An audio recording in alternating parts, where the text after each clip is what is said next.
The following program is underwritten by Barlow's Clam Shack, located at 856 Scenic Highway in Bourne.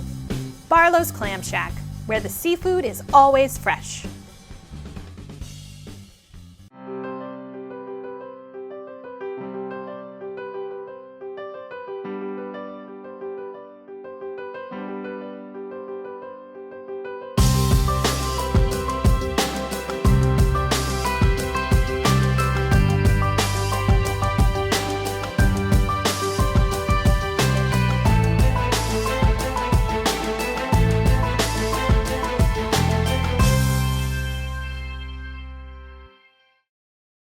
Hi, and welcome to the July 2024 Bourne Review. I'm Susan Barlow. First for some headline news and announcements.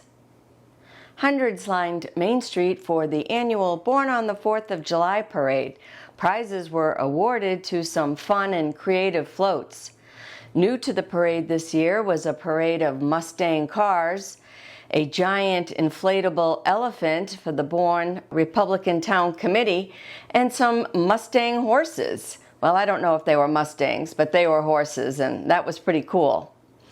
On July 25th, Katie Matthews, Director, and Keith McCready, Assistant Director of the Bourne Recreation Department, along with Recreation Committee members Alice Howe and Linda Fletcher, and some Select Board members, Jean Azarovitz, Melissa Harding, and Mary Jane Mastrangelo, were all at Clark Field celebrating the grand reopening of the long-awaited, newly resurfaced hard courts.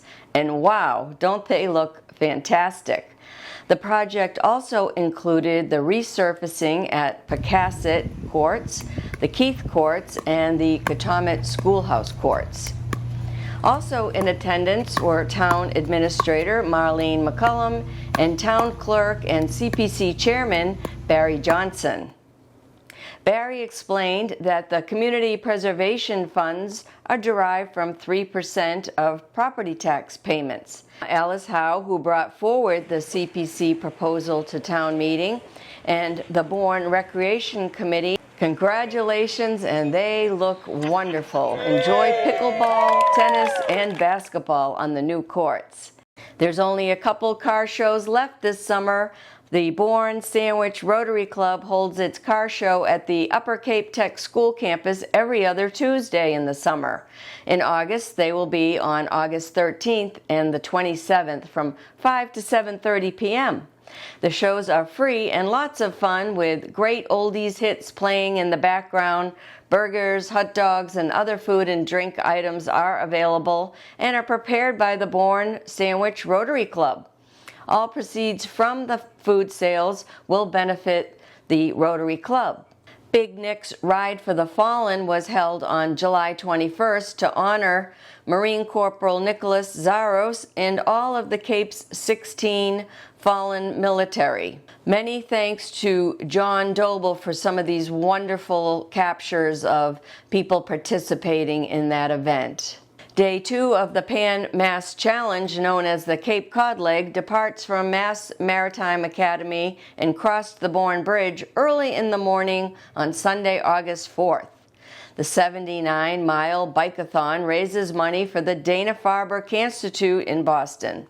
Since its inception in 1980 by Billy Starr, with the goal to raise $1 billion. To date, the challenge has raised $972 million. Now for our top stories.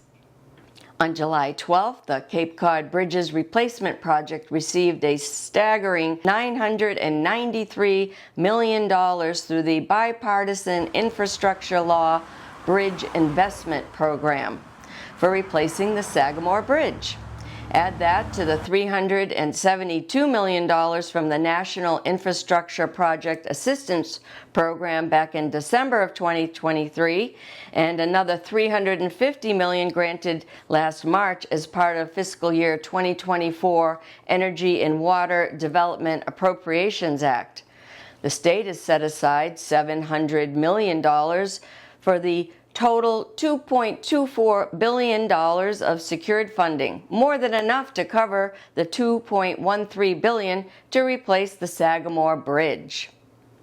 The Sagamore was selected to be replaced first because it carries the most traffic. We now will begin what's called the design-build phase of this, and we're looking to have shovels in the ground by no later than 2027, said Governor Healy. But the Bourne Bridge is not forgotten. The governor stated that we secured this, and tomorrow we get after the Bourne Bridge. Both the Sagamore and the Bourne Bridge will be replaced with twin bridges. The Sagamore will take 10 years to construct. Decisions on taking land for the bridge access roads should be announced next spring. Mass DOT's changes to the Bourne Rotary have been received with mixed feedback from residents.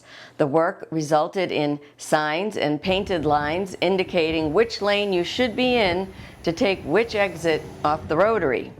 Some think they are helpful and others feel they cause more anxiety and confusion, especially from out-of-state visitors that are unfamiliar with rotaries in general. The $2 million makeover isn't complete yet. Work on the Rotary will resume in the fall and will include some drainage work, some milling, and some paving.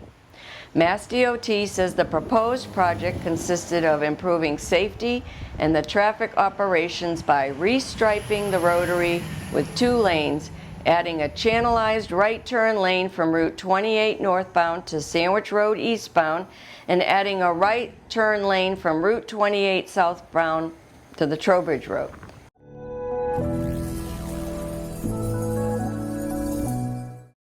A 351-foot wind turbine blade broke off a Vineyard wind turbine located 15 miles off of Martha's Vineyard.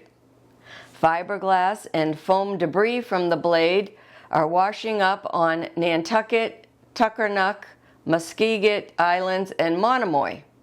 If you encounter debris, report it by calling 833-609-5768. All operations for Vineyard Wind have halted while the problem, believed to be a material deviation, is investigated. Vineyard Wind says the debris does not contain hazardous materials. Testing on other turbine blades is underway to prevent any further incidents. Vineyard Wind 1 is a joint venture of Avangrid and Copenhagen Infrastructure Partners. It is the nation's first commercial-scale wind farm and will have 62 turbines, each 1 nautical mile apart. It will generate 806 megawatts and power 400,000 homes and businesses in Massachusetts.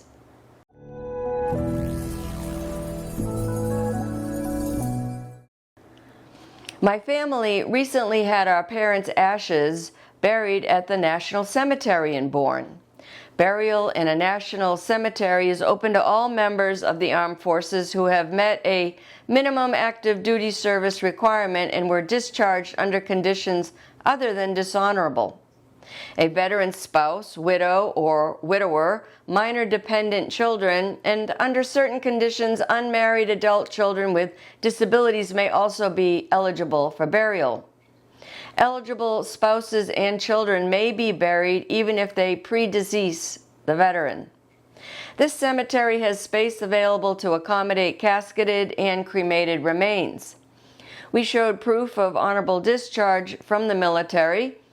I was actually having trouble obtaining a copy of the discharge papers, and Veterans Agent Guy Goshtalk was very helpful in obtaining the discharge paperwork. His office is located in the Bourne Veterans Memorial Community Center. We also supplied a copy of the death certificate and marriage certificate. You can request an honors ceremony, which we did, and it was very respectful and moving. The honor guard carried the urn to a table at a covered memorial pavilion, folded and presented an American flag while taps were played. A free flag can be obtained from the local post office by showing an honorable discharge paperwork. They also provide an engraved stone marker. It was a very moving experience. Every detail was handled with efficiency and respect by the National Cemetery. There is no charge for any part of this service. For more information about burial at the National Cemetery, call 508-563-7113. If you'd like to visit the National Cemetery in Bourne, it's located just off the Otis Rotary on Route 28, and it's open to visitors from dawn to dusk. Memorial events honoring veterans are held at the cemetery Memorial Day and Veterans Day. Here's what's happening downtown. Luzia's Pizza Napolitana opened at 89 Main Street in the former Shorefire Pizza place, next door to Crew Thai. Luzia's offers wood-fired pizza, handcrafted pastas, arancini, salads, and more. For more information and to order online, visit luziaspizza.com. The intersection at Main Street and Academy Drive is looking so much better. The orange construction barrels have been removed and the new sidewalk with brick inlay and bump outs with ramps are in place. The goal was to slow traffic that often enters Main Street at high speed coming from Wareham and to make the crosswalk safer and more noticeable. Concerts by the Canal at the Gazebo in Buzzards Bay Park will be held this year from 6 to 8 p.m. On August 8th, it's Band of Brothers playing classic rock. On August 15th, it's Indigo Shores playing top 40 hits. August 22nd, it's the Faye Band playing classic rock. And the 19th Nervous Breakdown, a Rolling Stones tribute band, will be held on August 29th. All concerts are held on Thursdays, 6 to 8. Bring a chair or blanket, sit back and relax in beautiful Buzzards Bay Park between Main Street and the Cape Cod Canal. The kids love the splash pad and playground at this park. It's fun for the whole family.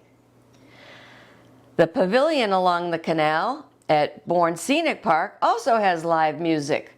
They play on Saturday nights. It's free to Bourne residents. On July 27th, they held their Christmas in July party with that 80s band and food trucks and prizes for the best Christmas decorations.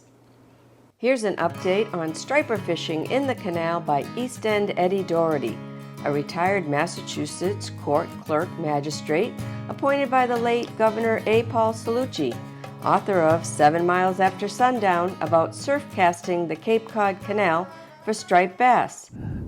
So we have another beautiful morning here on the east end of the Cape Cod Canal.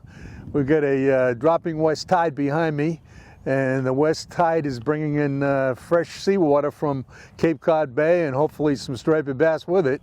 So the low tide is a minus low today in a couple of hours. That's controlled by the moon, and a minus low is up to 1 foot below normal. So the current, we call it tides, east tide, west tide. It's really east current, west current, but they're caused by the rising and fall of the bays on each end. So the Cape Cod Bay on one end and Buzzards Bay on the other. When one goes up, the other one goes down, and that causes the tide to either go east or west and then to switch the other way. So fishing has been good in the canal. It hasn't been great. It's been hot or cold like pretty much always, but some guys have done well. Hammer and Jack Barton, John Doble, Paulie the Painter Gravina, Jimmy Kells Kelly all caught fish. Everyday Al Mazzico reeled in a 39-inch striper on a topwater bite, which is the most exciting way to catch a striper, probably any fish. I was fishing on a day when there were no breaks at all, and so I was making blind casts. We call them blind casts because you're not casting towards the fish, you can't see the fish. And a 30-pound striper came charging off the bottom and exploded on my lure and was splashing and thrashing like throwing water like a 4-year-old in the tub and really fighting hard. And so I finally brought that fish to the rocks. It weighed 30 pounds, but it was 45 inches. And I caught that with a Guppy Jobo Jr., a white color. It's my favorite color in topwater. And That's made by a local guy, Wayne Hess, Guppy Lures, and it's a terrific lure. It's a great topwater lure. I really like it. Breaking Bob Ware caught a 20-pound striper with his white spook, and Chuck Coca-Cola Kid Franks landed a 31 and 33 inch in heavy rain in a 3-hour blitz.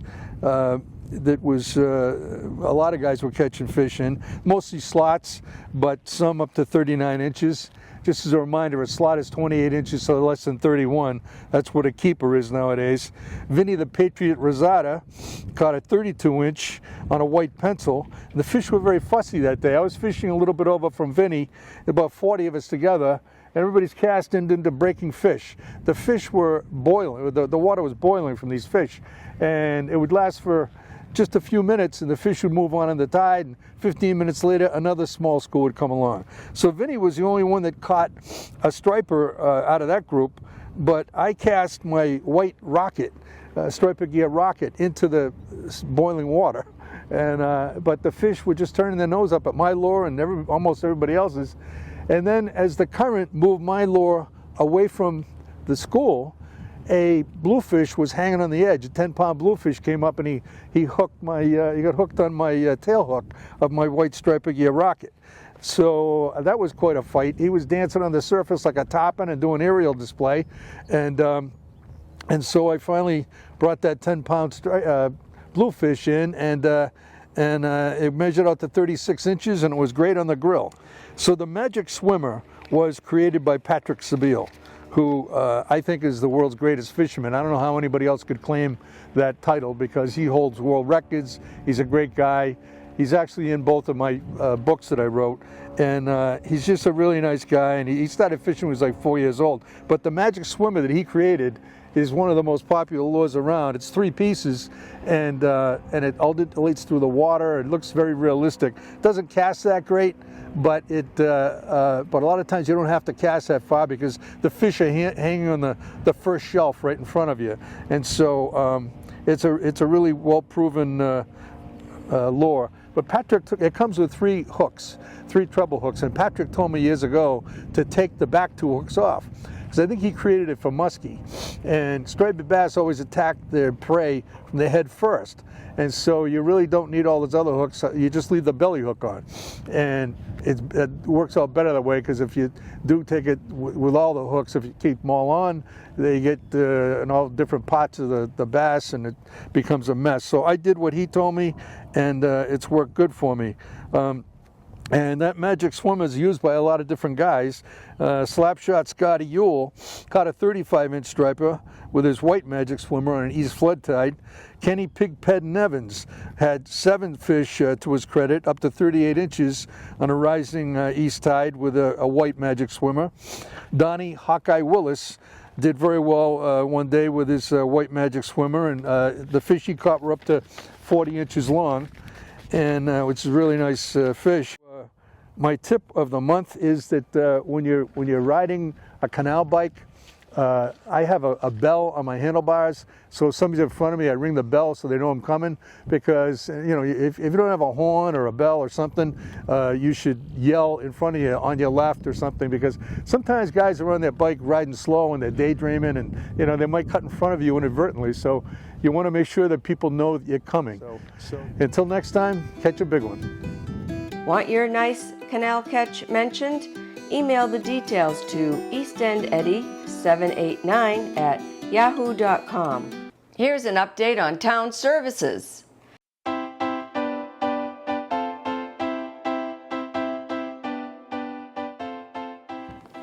Hot enough for you, Kathy? I know. It's great weather to read. That's true. If you have air conditioning or can sit on the beach. Well, speaking of air conditioning, Yes. the library is fully restored on our air conditioning. So if you're looking for a place to beat the heat, come on down. We've had some areas that weren't as cool as others, but we've managed to keep everybody cool. And it's really interesting. We see people that we never see before. They're coming in the afternoon when it's really hot. They bring their water, they bring their Kindles, they're reading the magazines. It's been nice to have new people, new faces. That's wonderful. Our end of summer bash is Thursday, August 15th from 5:30 to 7. We're having Pizza Barboni. The food truck is coming. Oh, good. Okay. So we're having pizza, salads, cannolis, and then Liam and Johnny, who play at the Pilot House, are coming to do music. It's open to all ages. We ask for a $5 copay and a registration just so we can have an accurate food count. Common comment that all the books I want to read on the bestseller list have holds.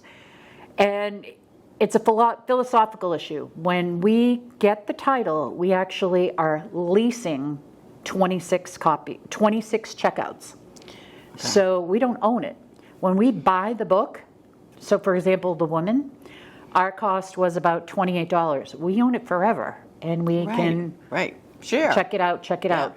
So my thought is, I think people need to lean into the idea of hybrid, that put your name on the print copy and also be on the e-copy. See what comes first. And see which comes first. Because at one point, consortium-wide, there were close to 1,000 people on hold for The Women. Wow. And there were only 400 for the book. And we had 5 copies. So we actually had available copies of The Women. Oh, and wow. people were waiting and waiting and waiting. We finally have our new AV system. Yay! Wow. Tell them a little bit about what do you see when you look around this room? Well, in the programming room, or the back room, we have this huge screen now, which comes down out of the ceiling. It's very cool. It's like what things should have been like 10 years ago. But anyway, and we have a projector up above here, and Surround sound. Surround sound. Very cool. Cordless mics.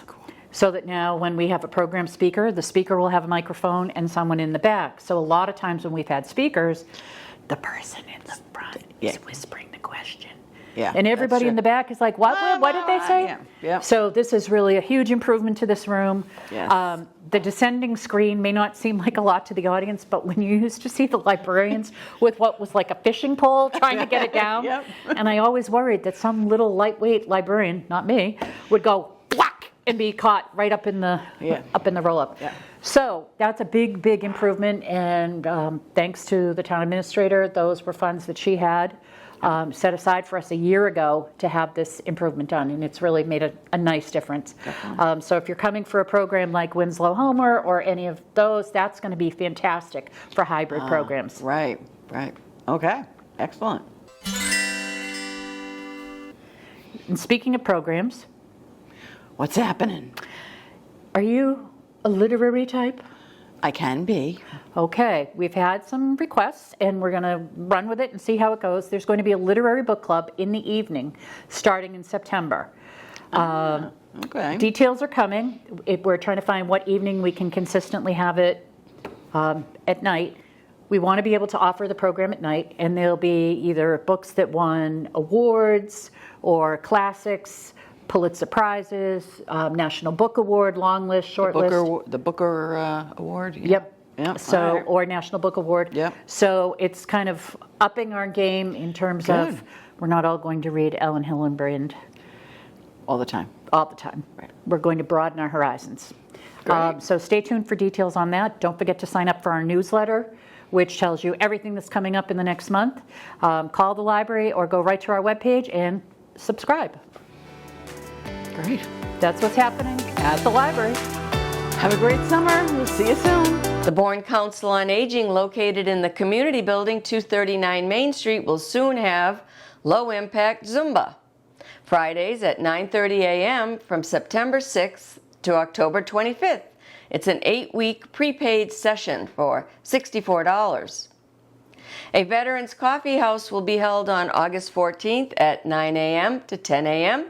On September 11th through October 30th, a new fitness class called Circle Mobility will be held on Wednesdays. That is also an 8-week session. It will cost $64. Sherry Best will lead a drum circle at 1:30 p.m. on August 19th. Feel the beat. On July 17th from 9 to 10:30 a.m., enjoy a coffee chat at the COA. On September 10th from 11:30 a.m. to 1 p.m., learn about estate planning and enjoy a free lunch.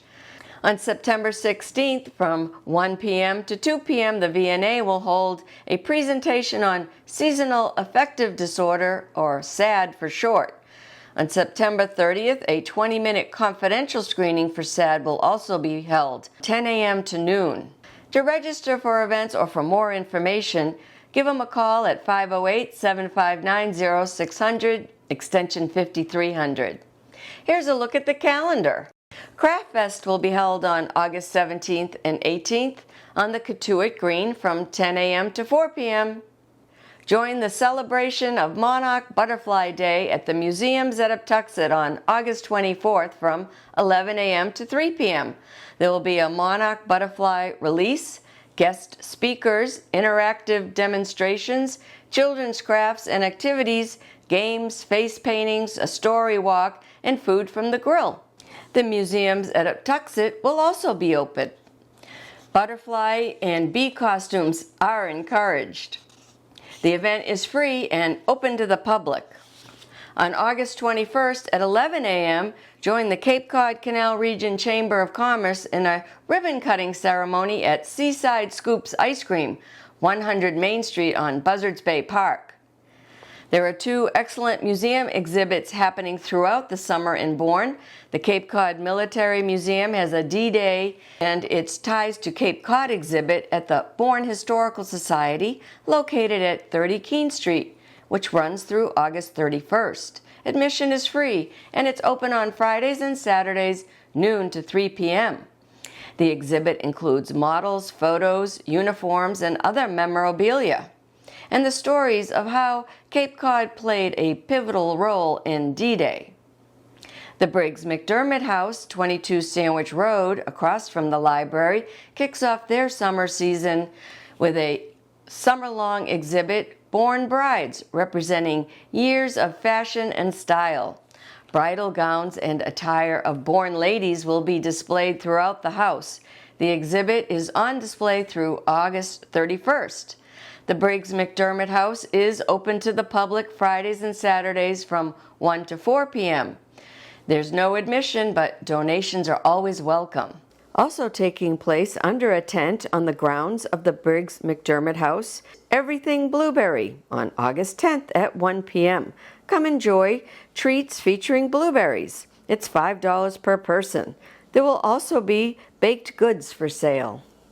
On August 31st, it's the 5th annual fundraiser Bands for Badges, held at the Cape Cod Fairgrounds off Route 151 in Falmouth.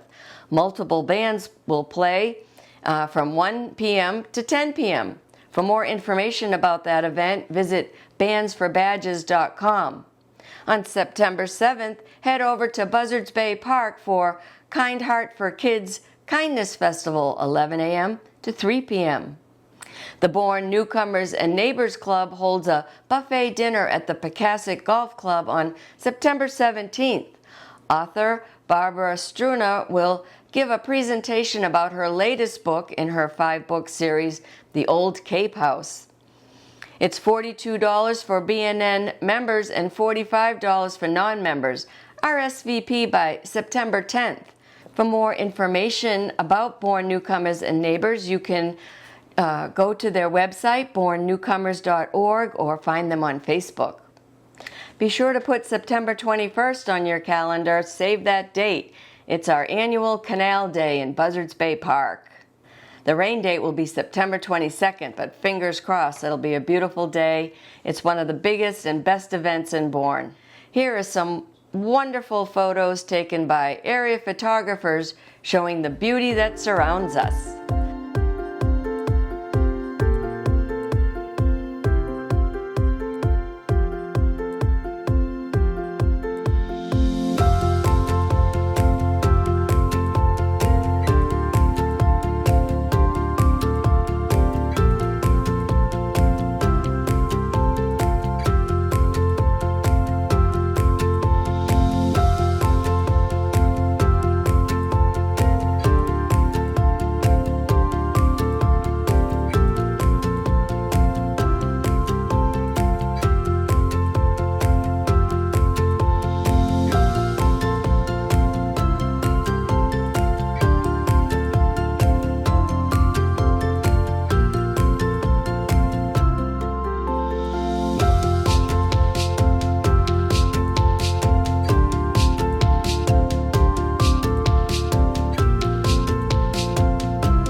Subscribe to our YouTube channel to keep up to date with what's happening in Bourne.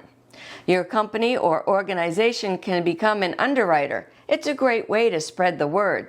Send an email for more information to info@bournetv.com. Well, thanks so much for watching this episode of the Bourne Review. Have a great rest of the summer, and I'll see you next time.